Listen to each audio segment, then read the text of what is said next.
Trump menghabiskan minggu ini mengecam Tiongkok saat kebebasan Hong Kong mati sedikit lagi. Dan Tiongkok menyerang balik. Dan lebih banyak lagi dalam tajuk berita Tiongkok minggu ini.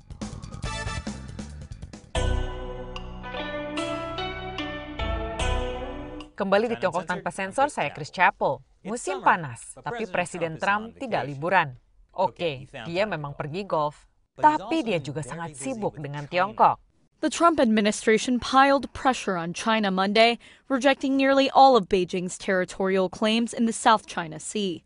U.S. Secretary of State Mike Pompeo, in a statement, called the claims unlawful and denounced China's, quote, campaign of bullying to control them. And Washington regularly sends warships through the area in operations to show what it calls freedom of navigation. U.S. policy had previously been ambiguous and did not take a position on the legality of the competing claims, but Monday's comments reflect a harsher tone. Hal ini tentu saja membuat Beijing marah. Kami membuat episode tentang keputusan pemerintah AS terkait Laut Cina Selatan di channel kami America Uncovered. Saya beri tautannya di bawah. Tapi ini hanya permulaan. Presiden Trump memberi pidato panjang di Rose Garden White House tentang topik favoritnya, Tiongkok. Pertama, ia membicarakan Hong Kong. Today I signed legislation and an executive order to hold China accountable for its oppressive actions against the people of Hong Kong. The Hong Kong Autonomy Act, which I signed this afternoon, passed unanimously through Congress. This law gives my administration powerful new tools to hold responsible the individuals and the entities involved in extinguishing Hong Kong's freedom. We've all watched what happened. Not a good situation. Ya, saya rasa Trump bisa mencari beberapa hal tentang situasi Hong Kong yang dia suka. Trump juga mengumumkan ia akan mengakhiri status ekonomi khusus Hong Kong. Today I also signed an executive order ending U.S. preferential treatment for Hong Kong. Hong Kong will now be treated the same as mainland China. No special privileges, no special economic treatment, and no export of sensitive technologies. Peraturan baru dan perintah eksekutif ini memberi pemerintahan Trump kemampuan untuk memberi sanksi pada pejabat dan Bank Tiongkok atas pelanggaran di Hong Kong. Dan ini semua baru 2 menit pertama. Hadirin sekalian, Presiden masih dalam pemanasan. No administration has been tougher on China than this administration. We imposed historic tariffs. We stood up to China's intellectual property theft at a level that nobody's ever come close. We confronted untrustworthy Chinese technology and telecom providers. We convinced many countries, and I did this myself for the most part, not to use Huawei because we think it's an unsafe security risk. Wow, dia melakukannya sendiri. Sekarang oke, pemerintahan Trump memang meningkatkan tekanan pada Huawei dengan berkata negara yang memakainya mempertaruhkan hubungan bisnis dengan AS. Tetapi AS telah menyebut Huawei setidaknya sejak 2012 selama pemerintahan Obama. Bahkan sesungguhnya ini adalah salah satu yang disetujui oleh Trump dan Obama. Tapi saya bisa melihat kenapa Trump tidak menyinggungnya. Karena ia kemudian berbalik menyerang Joe Biden, mantan wapres Obama, karena lembut pada Tiongkok. Joe Biden's entire career has been a gift to the Chinese Communist Party and to the calamity of errors that they've made. They made so many errors. Ya, bencana dari kesalahan. Sebenarnya, di pidato panjang ini, 3 menit pertama adalah tentang Tiongkok. Sisanya dihabiskan untuk mengkritik Biden dan Demokrat. Anda tahu, ini adalah tahun pemilu. Dan mendengarkan satu politisi mengkritik politisi lain selama musim kampanye, ini sangat normal. Ini malah hal paling normal yang terjadi tahun ini. Jujur saja, ini melegakan. Hingga kemudian para beruang datang. Bagaimanapun, Tiongkok benar-benar telah menjadi masalah kedua partai. AS mengambil sikap yang jauh lebih keras pada Partai Komunis Tiongkok. Jika Anda ingin tahu lebih banyak, ada episode tentang 7 cara AS meningkatkan tekanan pada Tiongkok di America Uncovered. Ya oke, kadang-kadang kedua acara ini memang mirip. Mungkin kita harus membuat satu acara besar bernama Chimerica Anchenkov. Jangan itu ide yang buruk. Terpisah dari pidato di Rose Garden, Presiden Trump juga mengumumkan ia tidak lagi ingin melanjutkan perjanjian dagang dengan Tiongkok. Alasannya? Karena virus corona. We made a great trade deal, but as soon as the deal was done, the ink wasn't even dry, and they hit us with the plague. Supaya adil pada Partai Komunis Tiongkok, saya tidak berpikir mereka mengatur wabah virus corona untuk mengacaukan perjanjian dagang. Tentu saja Partai Komunis Tiongkok menjadi sangat marah pada apapun yang dilakukan pemerintahan Trump. Mereka bersumpah untuk membalas atas sanksi Hong Kong. Kerugian atas pelarangan Huawei Inggris. Mereka bahkan membuat kartun tua jahat ini untuk Menlu Mike Pompeo. Yang mana agak sembrono dibandingkan dengan tweet Pompeo tentang mainan favorit anjingnya.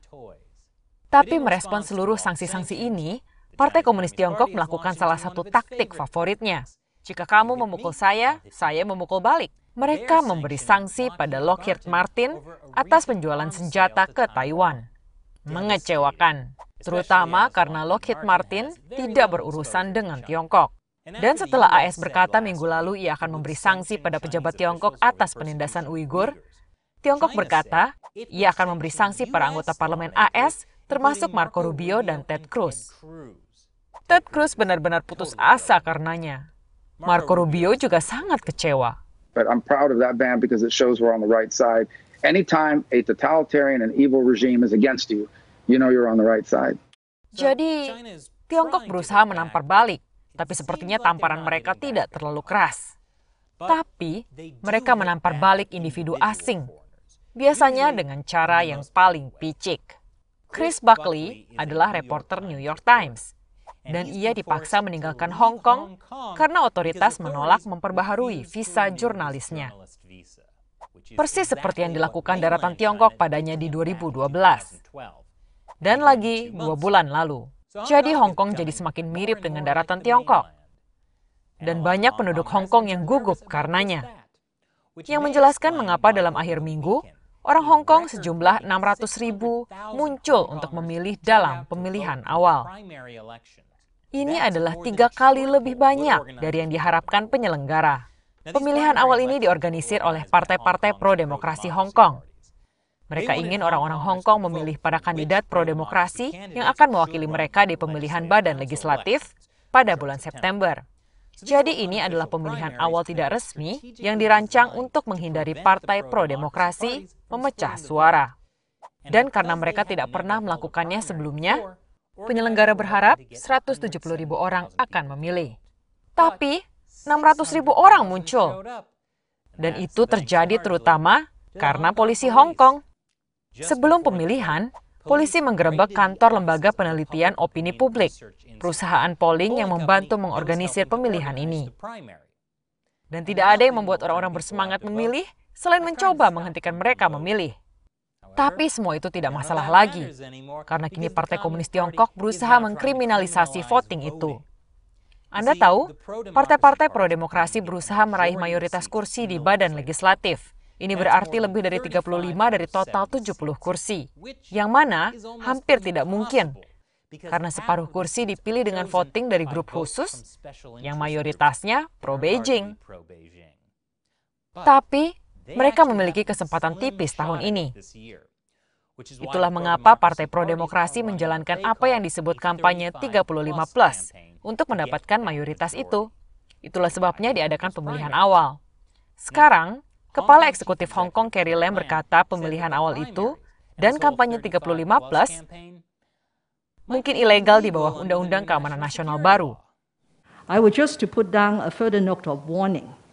If this so-called primary election's purpose is to achieve the ultimate goal of delivering what they call a 35+ with the objective of objecting to, resisting every policy initiative of the Hong Kong SAR government, then it may fall into the category of subverting the state power, which is now one of the 4 types of offenses under the new national security law. Dengan kata lain, berusaha mendapatkan mayoritas kursi di badan legislatif bisa menjadi kejahatan di bawah Undang-Undang Keamanan Nasional baru. Itulah mengapa para pejabat Tiongkok mengatakan pemilihan awal ini ilegal.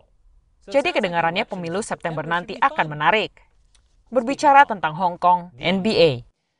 Masih ingat ketika ada skandal besar karena General Manager Houston Rockets, Daryl Morey, men-tweet dukungannya pada protes Hong Kong? Dan Tiongkok meminta NBA untuk memecatnya? NBA tidak memecatnya. Tapi, mereka masih berusaha memperbaiki bisnisnya di Tiongkok. Dan minggu ini, orang-orang mengetahui bahwa toko online NBA membiarkan Anda membuat kaos dengan tulisan seperti polisi sialan, tapi tidak Free Hong Kong. Kemarahan terjadi dan NBA mengalah. Jadi sekarang Anda bisa membeli kaos Free Hong Kong Anda. Saya harap di setiap pertandingan NBA akan ada ribuan fans yang memakai kaos Free Hong Kong. Itu jika orang-orang boleh pergi ke pertandingan olahraga lagi.